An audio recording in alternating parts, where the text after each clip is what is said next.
This is Kule refugee camp in Ethiopia, where Goal is looking after the medical and nutritional needs of 52,000 South Sudanese refugees. A few months ago, these people were living ordinary, everyday lives concerned only with their homes and families. Then suddenly last December, tribal violence erupted in South Sudan and their lives were turned upside down.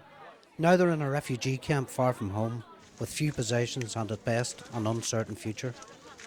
After walking for weeks without adequate food or water, it's hardly surprising that the refugees arrive at Kule camp in very poor physical shape. More than 20% of the children are severely malnourished, and around 10% are suffering severe acute malnutrition. Malaria is commonplace, and measles, diarrhoea and respiratory problems are frequent. A malnourished child can quickly die from any one of those illnesses.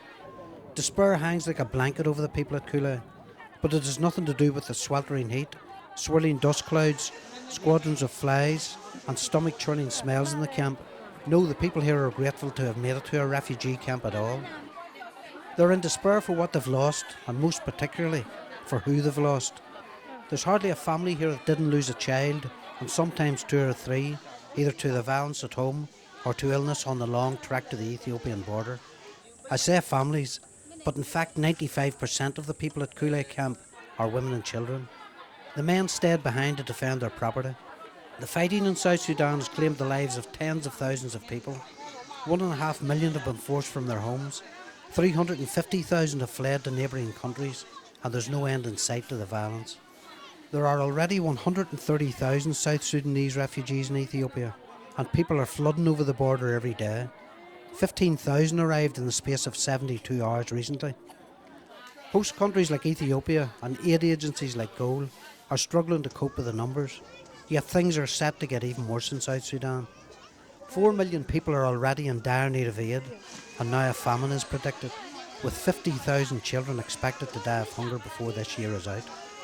The number of refugees will explode as more people decide their only hope for survival is to make it across a border into another country. It's easy to forget that these are ordinary people, just like you and me. This is Dahl, a wee lad who took a shine to me and followed me about everywhere around the refugee camp. His younger sister died on the journey to Ethiopia, and his father is missing, presumed dead. Except for an accident at birthplace, instead of Dahl, it could be my grandson standing beside me, or one of your youngsters. As I say, it's easy to forget that these are ordinary people, just like you and me. They don't deserve what's happening to them. Nobody does.